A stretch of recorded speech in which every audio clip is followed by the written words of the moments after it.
Hola, buenas tardes, buenas noches, buenos días, a la hora en que me estén escuchando. Hoy vamos a ver en esta clase de neurofisiología y psicofisiología todo lo que tiene que ver con corteza cerebral, organización estructural y funcional. También vamos a ver algunos elementos del sistema límbico. Todo esto forma parte de la unidad 4 del programa, que se llama justamente cerebro, corteza cerebral, formación reticular y sistema límbico. Está antes de toda la unidad que vimos antes de vías ascendentes, descendentes, tallo cerebral, protuberancia, bulbo raquídeo, también de la que dictó el profesor Bermejo, potencial de acción, depolarización de la membrana, en fin, todo eso. Y antes de la unidad 5, ganglios basales, pares craneales, tálamo y hipotálamo. En ese sentido, lo que vamos a ver hoy más en detalle son estos puntos. Hemisferios cerebrales, cuáles son los surcos, cómo están divididos, qué es el lóbulo frontal, qué es el lóbulo parietal, qué hacen cada uno de ellos. Y también vamos a ver algunos elementos acerca de un área muy vieja del cerebro como es el sistema límbico. Les recuerdo que todo esto lo pueden encontrar en estos capítulos puntualmente del libro de Sner, el capítulo 8 y el capítulo 9. Veamos un poco en principio qué es lo que vamos a ver hoy. Vamos a ver, primero identificar a dónde está, cómo diferenciarlo de otras áreas. Luego vamos a tratar de entender de dónde surge. Y vamos a ver dos tipos de microestructura, dos tipos de formas en las cuales se puede disponer la corteza cerebral, que ya la podemos definir.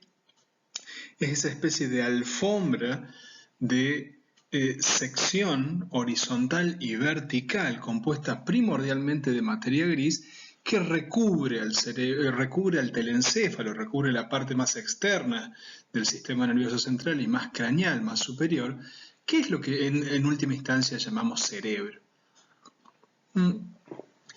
Perdón, ahí me tomé un pequeño vaso de soda. También vamos a analizar la macroestructura, no solamente lo que son las láminas y capas, sino también los lóbulos, las áreas, y vamos a tratar de entender un poco qué es lo que hacen, tanto en normalidad como en patología. Siempre a mí me gusta aprovechar las clases para ir repasando un poco lo que fuimos viendo en instancias previas, en clases previas, y para ir ligándolo con los contenidos nuevos.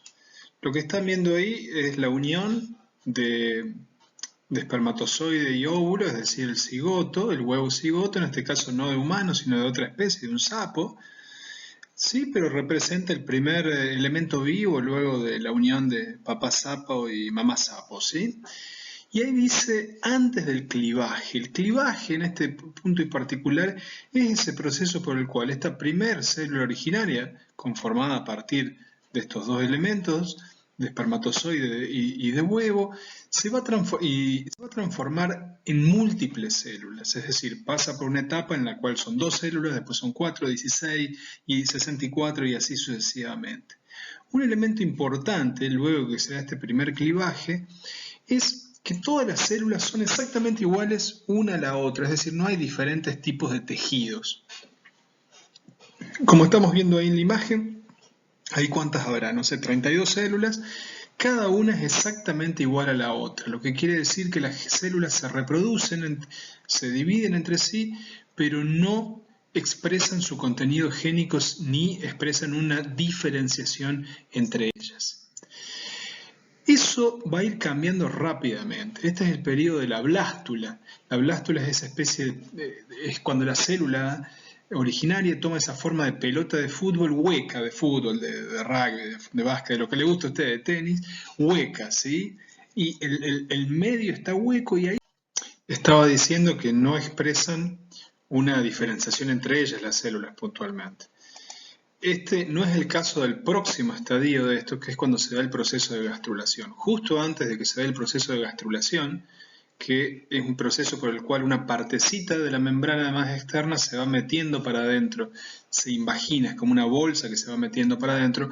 Fíjense que en este caso, que ya tenemos muchísimas células, las células claramente pueden verse divididas en tres, ¿no? Una parte externa o ectodermo, una parte interna, perdón, media en ese caso, o mesodermo, y una parte externa, toda la parte más rosadita que estamos viendo ahí.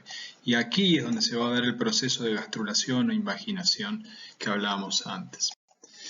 ¿Y por qué es importante ese proceso particular? Pues bien, porque de cada uno de estos tejidos que estamos viendo aquí, vamos a observar que van a surgir diferentes órganos. El que más nos interesa a nosotros, propiamente dicho, es el ectodermo, que lo estamos viendo aquí particularmente, que va a dar lugar a la piel, el sistema nervioso, en tanto que otras partes, por ejemplo el hígado y los pulmones, salen del endodermo, y del mesodermo sale el músculo y los huesos, y así sucesivamente, ¿no? Es importante hacer notar que una parte del ectodermo es la denominada placa neural, la cual se enrolla formando un tubo, que es el tubo neural. Este tubo empezará a engrosarse progresivamente en su sección dorsal, y en una primera etapa se generan 3 engrosamientos, ¿sí? De este tubo neural, que denominamos prosencéfalo, mesencéfalo y romboencéfalo, y siempre al final te vamos a tener la médula espinal. Esta es la denominada etapa de los 3 procesos. La otra, todo esto obviamente es el sistema nervioso central, ¿no? Recuerden que también hay un sistema nervioso periférico. El sistema nervioso periférico surge de estas cositas que están ahí, que son la denominada cresta neural. Muy bien. Luego de esta etapa de los 3 procesos, hay una etapa de los 5 procesos, y ahí vamos a encontrar, y ahora voy de abajo para arriba, o dicho de una manera un poquito más técnica, debería hablar de una manera un poquito más técnica siendo el profesor, de la parte caudal a la parte craneal. Tenemos médula espinal, me salió muy cordobés, ¿no? Craneal, de la médula espinal, mielencéfalo, metencéfalo, mesencéfalo, que recuerden es la única que nunca se divide, siempre desde la primera fase lleva el mismo nombre, diencéfalo y telencéfalo. Muchas veces me han dicho que debería tratar de ligar un poco más con la parte funcional, que eso puede ayudar para que ustedes tomen mejores conocimientos, y me parece muy correcto. Recuerden, vamos a ir viendo rápidamente las principales funciones de cada una de estas cosas. La médula espinal es la que finalmente realiza todos los procesos, o está más cerca en última instancia de realizar los procesos motores y sensoriales, es decir, de realizar actividades motores y tomar información del medio. ¿Por qué? Porque de aquí van a empezar a salir, recuerden, unos nervios raquídeos que se van a meter en los músculos o en la piel, o en los órganos también, para recoger información. El mielencéfalo propiamente dicho, ¿dónde estamos? Aquí, el mielencéfalo propiamente dicho va a ser el bulbo raquídeo, ¿no? Que es este lugar donde se posan muchos de los pares craneales, de los nervios craneales, donde también tenemos subidas y bajadas de fibras muy importantes que transmiten información motora e información sensorial, tenemos centros de reflejos motores, tenemos algunos centros de producción de neurotransmisores. El metencéfalo, propiamente dicho, va a ser la protuberancia. Recuerden la protuberancia que yo siempre la nombro como esa gran soga que va de un lado para el otro, y ahí, por ejemplo, encontramos el nervio trigémino, que tiene esas grandes, que en su vista externa de la protuberancia encontramos la rama sensitiva y la rama motora del nervio trigémino, que es un nervio craneal muy importante, un par craneal muy importante, porque, por ejemplo, procesa todas las sensaciones de dolor de esta sección de la cara inferior. Cuando uno está comiendo helado, por ejemplo, y vieron que uno come helado muy rápido y le da como un dolor tremendo que le dura mucho, se dice, bueno, ese dolor está causado por la estimulación del trigémino. Y el mesencéfalo son esas dos grandes columnas que unen toda esta parte, lo estoy marcando con el dedo, toda esta parte que estamos viendo aquí, ¿con qué? Con el diencéfalo y con el telencéfalo. El diencéfalo está formado por tálamo, por hipotálamo, está formado por estas áreas que reciben como una especie de correo central toda la información sensorial, y también la parte particularmente del hipotálamo procesa todo lo que es información hormonal, es como una especie de gran centro de servicio, llamémosle, del sistema nervioso y del cuerpo en general, regulando temperatura, homeostasis, función sexual, búsqueda de líquido, hambre, ¿sí? Hay centros específicos cuando se activan en el hipotálamo, disparan conductas de hambre o disparan conductas de saciedad. Y lo que vamos a ver hoy, y aquí viene un poco la ligación con lo que vamos a ver hoy, es el telencéfalo. El telencéfalo es la corteza cerebral propiamente dicha. Es una gran capa de sustancia gris que cumple las funciones más importantes y que por ahí nos interesan más a los psicólogos. Razonamiento, percepción global de objetos, planificación de la acción y donde están en última instancia las neuronas que inician el movimiento o las neuronas que reciben información del cuerpo, como si tuviéramos una especie de mapa, vamos a ver que de hecho tenemos un mapa motor y un mapa sensitivo en esa alfombra que tenemos aquí en última instancia. Por eso, esto que vamos a ver hoy son los hemisferios cerebrales, lo podemos ver ahí en un corte de tipo horizontal. Más allá de eso, les pido que nuevamente que tomen esto muy claro, todo este proceso de división del tubo neural. Tenemos el prosencéfalo que se divide en telencéfalo y diencéfalo, siendo el telencéfalo lo que vamos a ver propiamente dicho hoy. El mesencéfalo es esa especie de conexión, esas dos columnas que nunca se separan entre sí. Perdón, sí, el mesencéfalo aquí está. Y luego tenemos el romboencéfalo que se divide en metencéfalo y mielencéfalo. Y la médula espinal que tampoco nunca se divide. Todo esto que acabamos de ver corresponde a lo que se denomina embriogénesis, el proceso de surgimiento de un nuevo individuo, ¿no? En este caso, que comienza por esta división del cigoto que yo mostré antes, que empieza primero, son 2 células, son 4, son 16, son 32, 64. Al principio no hay diferenciación entre las células, luego se empiezan a diferenciar y aparecen los 3 tipos diferentes de tejidos, endo, meso y ectodermo. Hay una especie de metida para adentro de esta célula, una invaginación del blastocele, entendido como esta especie de célula, la pelota de fútbol o de rugby, que es hueca en el medio. Y aparece luego un proceso en la parte más craneal en la cual aparece este proceso de aparición de una línea que va de un eje rostro-caudal o cefálico-caudal. Perdón. Y luego, obviamente, un proceso de organogénesis. En ese proceso hay diferentes elementos por los cuales hay proliferación de las neuronas o de las células en general, hay migración de las mismas, hay diferenciación de las mismas, es decir, un conjunto de procesos que entiendo que fueron dados en las primeras clases del año que llevan a la formación de un nuevo cerebro, en nuestro caso particular, pero un proceso pero muy importante, o una fase de este proceso muy importante es la denominada migración neuronal. ¿Qué quiere decir eso? Que el tubo neural, como su nombre lo indica, es un tubo. O sea, voy a tratar de agarrar esta hoja y convertirla en un tubo. Ahí la ven. Por lo tanto, recuerdan, cuando se genera el proceso final de invaginación y se da este proceso de neurulación en una línea media craneal caudal, se conforma esto, lo pongo más atrás, un tubo de esta manera. Ese es el tubo neural. Y las nuevas neuronas que nacen, las neuronas nuevitas, recién nacidas, están acá, en lo que se llama la luz del tubo neural o la parte subventricular, la parte más de abajo, más caudal. ¿Y qué hacen? Van a empezar a viajar para formar todos esos bultos que hablé antes, o sea, el telencéfalo, el prosencéfalo, todos esos bultos que se van formando en la etapa de las 3 vesículas, de las 5 vesículas, no surgen de la nada, o sea, esos bultos, tienen que venir de algún lado todas esas neuronas. ¿De dónde vienen? De la parte más de abajo. De ahí empiezan a surgir e ir para arriba. Ese es el proceso que se denomina migración neural, ¿sí? Hay diversas vías, digamos, para dónde van, para dónde se mueven, ¿sí? La forma más fácil o sencilla de entender hacia dónde van es esto que le acabo de decir, una línea recta moviéndose desde la parte más inferior o más caudal a la parte más cefálica. En ese sentido, es muy interesante mostrar que tienen como ayuditas para ir llegando a las neuronas. Fíjense, si ustedes fueran una neurona nueva, se preguntarían, ¿cómo hago? ¿A dónde llego? ¿A dónde llego? Y cuando llego, ¿qué hago? Pues toda esa información la tienen en su código genético.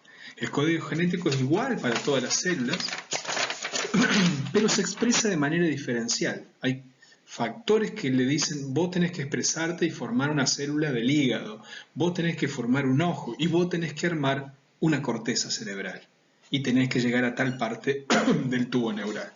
Entonces, las células tienen una expresión genética diferencial y va viajando a lo largo del tubo neural. ¿Y cómo hace para viajar? Una vez que uno lo expande, sigue siendo un tubo. ¿Cómo hace para llegar de acá abajo hasta acá arriba donde tiene que estar la corteza? Pues bien, hay unas células gliales muy particulares que se denominan glía radial. Ahí la ven, la voy a marcar acá. ¿Sí? Eso sería la neurona nueva que tiene que llegar de acá a acá. ¿Y cómo hace esa célula nerviosa nuevita? Pues bien, se agarra de esas líneas verticales que son una glía que se llama glía radial, unos astrocitos que cumplen ese tipo particular de función de armar andamios para que la neurona se vaya desarrollando, mejor dicho, vaya moviéndose al lugar donde le corresponde.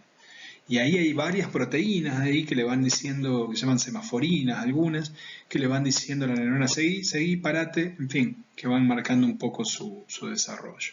Ahí ven, por ejemplo, cómo se da ese proceso de migración, por el cual fíjense ahí cómo las neuronas van desde ahí y se van moviendo hacia la parte más cefálica para conformar en ese caso el telencéfalo de un pollo. Pero en nuestro caso las neuronas nuestras tienen toda la información genética para terminar armando un cerebro como el que tengo yo en este momento. Todo eso que todo lo que acabo de nombrar, todo lo que acabo de decir, es ese proceso que nos permitió, donde antes solo había un ectodermo que estaba por ahí haciendo el proceso de gastrulación, a formar un cerebro entero. Entonces, todo lo que les acabo de nombrar es lo que permite, por ejemplo, ven esta playa totalmente vacía que está acá, 20 años después se llenó de todos estos edificios. Pues bien, todo el proceso que les acabo de mostrar yo, de las neuronas viajando de la parte más caudal a la parte más cefálica, es todo el cemento ese que finalmente constituye esa ciudad que está acá. Nuestra ciudad, que queremos entender cómo se genera, es la corteza cerebral. Esto que está acá es el tubo neural abierto, como si yo tuviera esta hoja en forma de tubo. La voy a armar de nuevo. Un producto pedagógico muy caro, ¿no? Tener esta hojita acá realmente nos ha costado mucho. La hoja, acá está la hoja. La hoja, cuando se abre de esta manera. Es lo mismo que están viendo ahí. Y esa es la zona ventricular, o la zona más de abajo que yo les dije. Ahí ven la glía radial, que forma como rayos en cada uno de los sectores del tubo neural, que ahí lo ven abierto, y finalmente permite esto que les dije antes, es decir, que las nuevas neuronas se vayan pegando por este andamiaje que hace la glía radial y vaya subiendo. Aquí la glía radial está marcada de azul, las nuevas neuronas están marcadas de anaranjadito y ven cómo se van pegando y se van moviendo para arriba. Ese es el proceso por el cual se va formando la corteza cerebral. Ahora bien, algo que es muy importante que tienen que considerar es que no todas las neuronas llegan juntas a la corteza. No todas suben juntas por la glía radial y ¡pum!, arman la corteza de una sola vez, sino que van llegando de a grupos. Y eso tiene mucha importancia para entender lo que son las láminas o capas de la corteza, que son 6 básicamente. La metáfora que yo siempre uso, y aquellos que son recursantes, lamentablemente recursantes, la podrán recordar de años pasados, es una metáfora que creo que sirve bastante bien. Imagínense que es el Día del Estudiante y un conjunto de colegios quieren ir hasta un lago, un parque que tiene un lago, ¿sí? Parque muy bonito, y al final del parque hay un lago. El primer colegio es un colegio que tiene el uniforme de verde, y llegan 10 chicos que llegan al parque y se sientan todos, porque el mejor lugar es al lado del parque, aquí. Se sientan todos ahí. Por lo tanto, si yo fuera una especie de ser omnisciente que veo las cosas desde el cielo, vería el lago y alrededor todo de verde. Como al rato, el día del estudiante, llega otro colectivo con otro colegio. Este colegio tiene el uniforme de color rojo. Y a su vez los chicos de este colegio se comportan diferente de los del color verde. Suponete que los del color verde sean de orientación artística y estén ahí tocando la guitarra, qué sé yo, y los del color rojo sean de orientación, qué sé yo, empresarial y estén ahí con unas laptops chequeando cuánto están las acciones que están invirtiendo, ¿sí? Todo bien, se divierten cada uno a su manera. Y recuerden, los del segundo, el empresarial, llegan y como este lugar ya está ocupado, el más lindo, se quedan justo por detrás. Y luego llega otro colegio más, que ocupa el tercer lugar. Y luego llega otro colegio más de uniformes amarillos, y llegan con todas las ganas de ir hasta el final cerca del lago, pero claro, ya están ocupados por el primer, segundo y tercero. Tienen que ocupar el cuarto lugar. Lo que están, bueno, y así va a haber dos más, otro, no importa, otro es quinto y otro sexto. Lo que están viendo es el proceso de armado de la corteza cerebral. La corteza cerebral, si ustedes leen el libro, van a leer que tiene 6 capas y cada capa es diferente. Son como capas de alfombra una sobre la otra. La pregunta es, ¿por qué está armado así de 6 capas? Pues bien, está armado así porque las neuronas van saliendo en grupo en este proceso de ir por la glía radial, en grupos que son iguales entre sí, de neuronas que hacen cosas parecidas. Y cada una quiere llegar hasta la parte más arriba, más cefálica. Pero claro, cuando llegó el segundo grupo vio que el primero ya estaba ocupado y no pudo seguir más para arriba, entonces se pone en el segundo lugar. Cuando llega el tercero, en el tercero y así sucesivamente. Por lo tanto, la llamada disposición en capas o láminas de la corteza cerebral es una consecuencia necesaria de que diferentes tipos de neuronas viajan en grupo y a diferentes momentos. ¿Qué es lo que vamos a ver puntualmente? Por ejemplo, que las capas 2 y 4 son neuronas de corte principalmente sensorial. En cambio, las neuronas de la capa o lámina 3 y 5 son neuronas de corte principalmente motor, por ejemplo. Lo que acabo de mencionar, a grosso modo, son algunas de las capas puntuales que tiene la corteza cerebral. La corteza cerebral tiene 6 grandes capas. Les voy a dar algunos tips muy interesantes para estudiarlo. Tiene 6, ¿sí? Pues bien, la capa 1 y la 6 son como, llamémosle, la menos importante. No es que no sean importantes, pero las fines del estudio, considerémoslo nosotros, ¿sí? La capa 6 está conformada por un montón, es como una vía de ingreso o de egreso de la corteza. Ahí van a encontrar axones de las células que están por encima. En la capa 1 tienen algunas células horizontales que se llaman de Cajal, tienen la parte apical de unas dendritas. A los fines, por lo menos que me interesa en este momento de la clase comentarles, les sugiero que nos centremos en las capas 2, 3, 4 y 5. Y cada una de esas puede agruparse a su vez de a pares. La capa 2 y la capa 4 es un par, que de paso fíjense que tienen el mismo nombre, ¿sí? Parecido. Granular externa, porque esta es la parte más cefálica, y granular interna. En cambio, la capa 3 y la capa 5 se denominan piramidal externa o interna.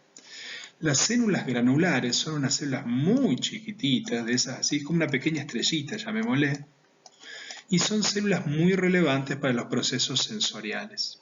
En cambio, las células piramidales ya las nombramos muchas veces en el curso, y son esas células muy grandes que pueden tener hasta centímetros, un montón, 1 metro de distancia, y entre otras cosas están especializadas en llevar procesos motores, ¿sí? Son aquellas células que se ponen en la corteza en la corteza motora y son, por ejemplo, el lugar desde donde empiezan los movimientos distales. Por lo tanto, ya les debería haber quedado claro que 2 y 4, y fundamentalmente 4, son cortezas que reciben información sensorial de diferentes partes del cuerpo. 3 y 5 son cortezas que principalmente, perdón, no corteza, capas de la corteza o láminas de la corteza que están principalmente involucradas en empezar los procesos de información y las vías motoras que van a llevar a los movimientos. Lo que están viendo ahí es directamente un marcado ¿con qué?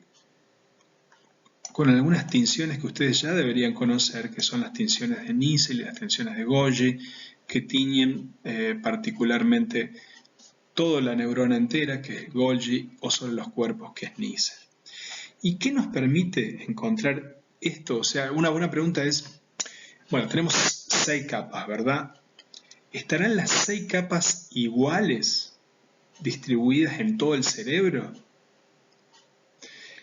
En realidad, partes diferentes del cerebro hacen cosas diferentes.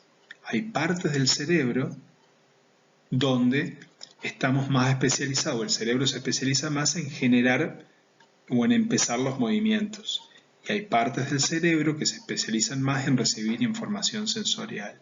Y hay otras partes del cerebro que son como cortezas de asociación. Esas cortezas de asociación asocian información de diversos sectores. Un área típicamente sensorial que solamente recibe información es la corteza de tipo occipital.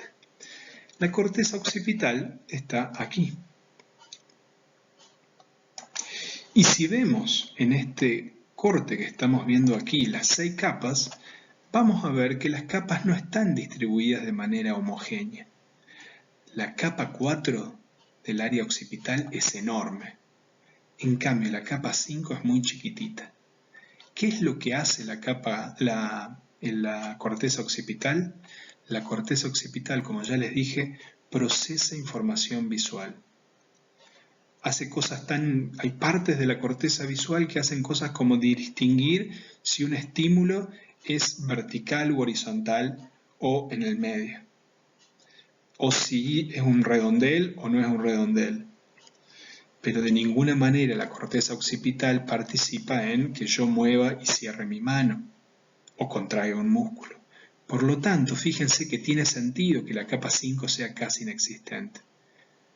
Sería irrelevante que se hayan destinado muchas neuronas motoras a un área de la corteza que no participa haciendo función motora.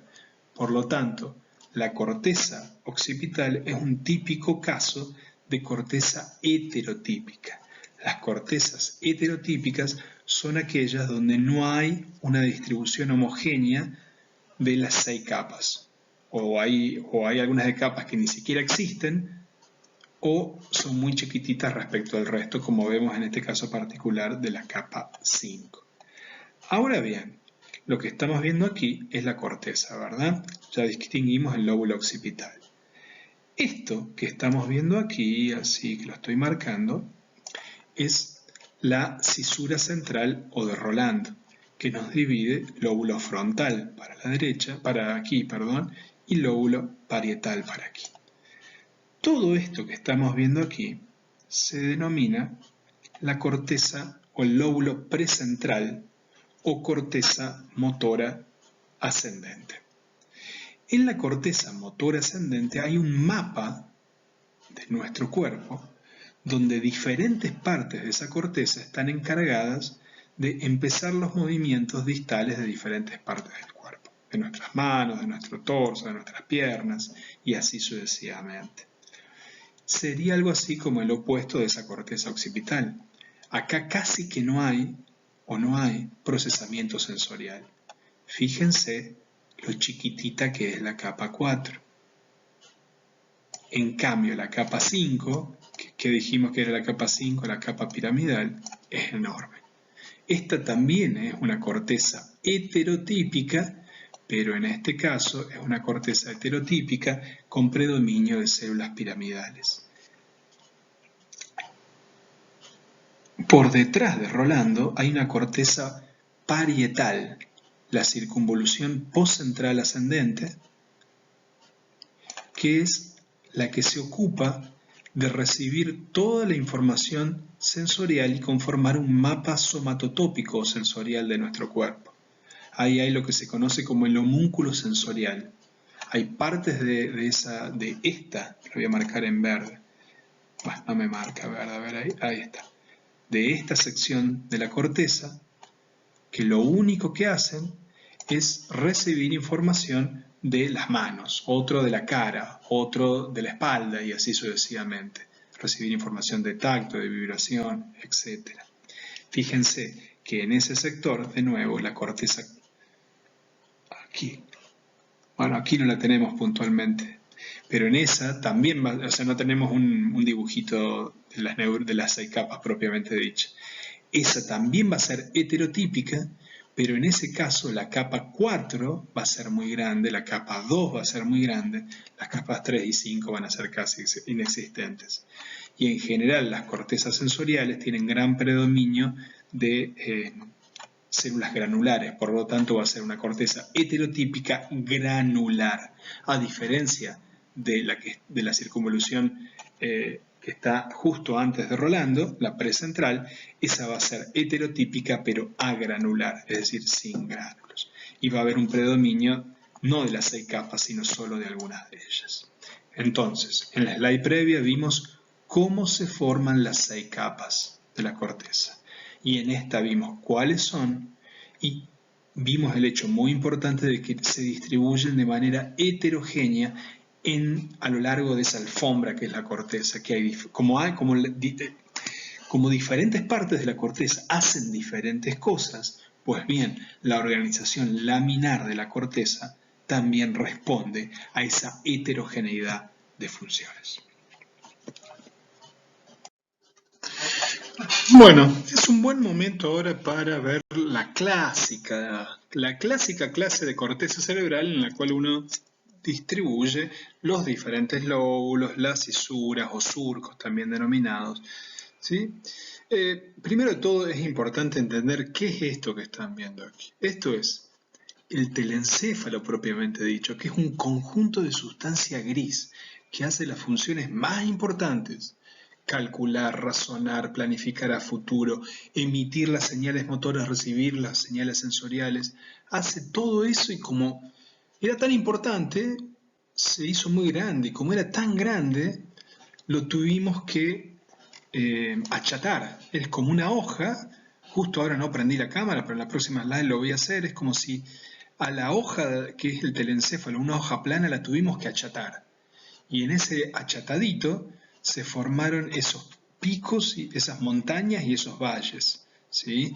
Los valles son las cisuras o surcos, los lóbulos y las circunvoluciones son las montañas o las zonas que hay entre esos valles. ¿Y cuáles son esas cosas más importantes? Hay dos grandes accidentes, dos grandes surcos, dos grandes valles que son como nuestro norte para guiarnos en la corteza cerebral. Uno es la denominada circunvolución de Rolando, la circunvolución central o de Rolando, que es esta circunvolución que va desde la parte más de arribita, llamémosle, más cefálica, y baja, baja, baja. Es la única, hay un montón que van a bajar, ¿sí? Pero la única que llega hasta la parte más inferior y se topa con otra que viene por debajo es la cisura central o de Rolando. Y eso es muy importante porque nos delimita todo lo que es aquí por delante, todo lo que es por delante de Rolando va a ser lóbulo frontal, todo lo que es por detrás va a ser lóbulo parietal. Lo otro importante que quisiéramos ver a continuación es que la cisura o surco con la cual Rolando se encuentra, o la cisura central, es la cisura lateral o de Silvio, que tiene, como le dicen, 3 grandes ramitos. Imagínense que este es como el centro de la cisura de Silvio y tiene un ramo ascendente, un ramo anterior y un ramo posterior. El ramo posterior se mete en el lóbulo parietal propiamente dicho. Entonces, estos dos lóbulos ya nos permiten diferenciar en frontal, que es todo esto, parietal, temporal y occipital. Pero hay más todavía.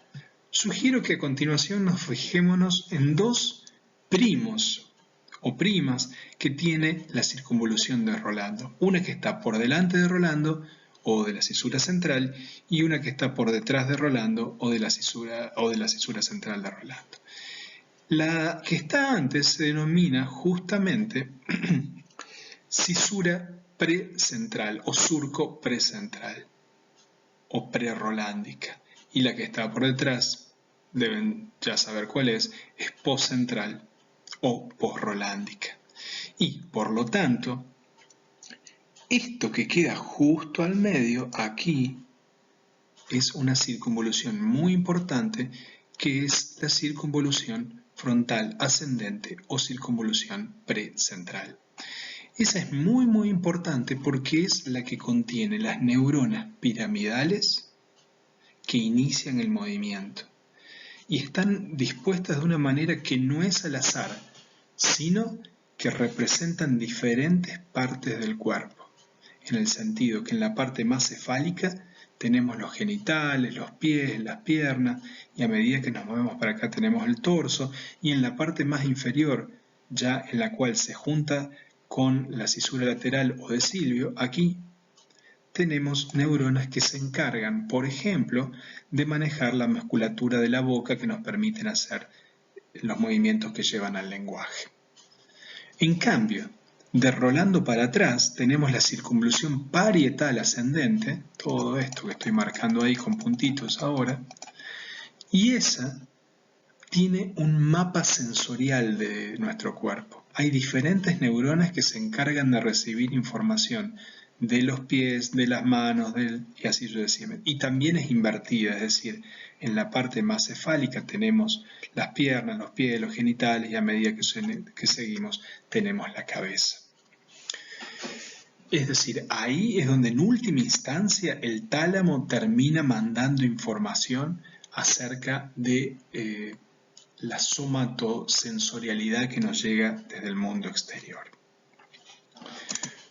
Hay más surcos que son muy importantes para delimitar diferentes circunvoluciones.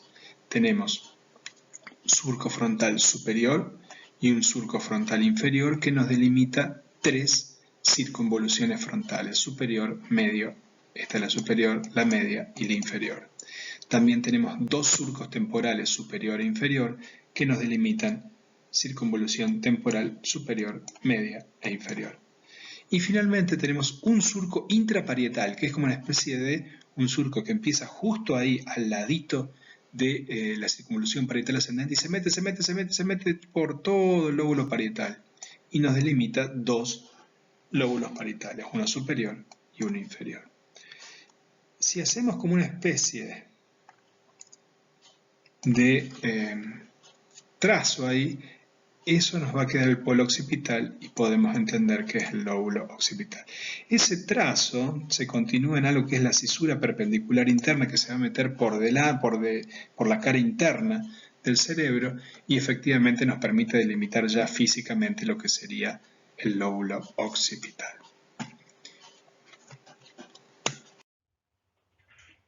Bueno, es así que podemos poner números, digamos, a cada una de estas diferentes zonas que hemos acabado de ver hoy.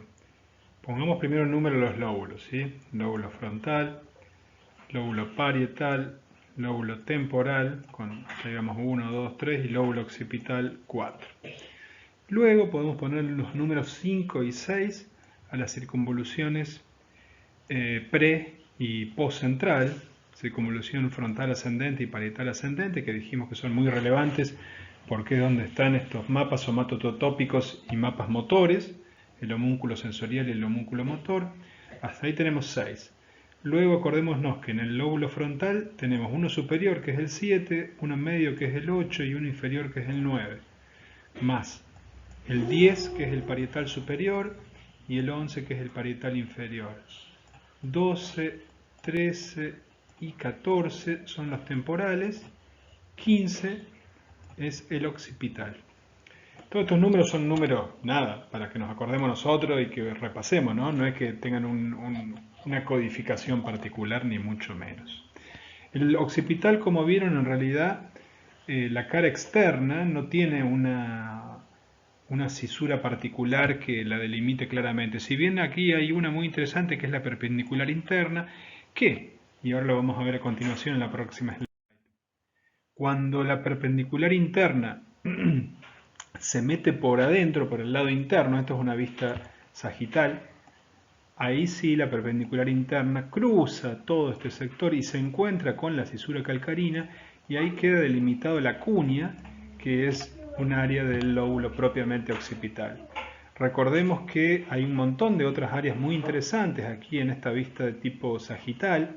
Una que yo les recomiendo mucho, obviamente, es el circunvolución del cuerpo calloso, giro angular, circunvolución del cíngulo, que es un área que pertenece al sistema límbico con amplias conexiones con tálamo, hipotálamo, con amígdala, núcleo accumbens, es decir, un conjunto de áreas del sistema límbico involucradas en motivación, conducta sexual, conducta motivada, consumo de sustancias y otros elementos similares.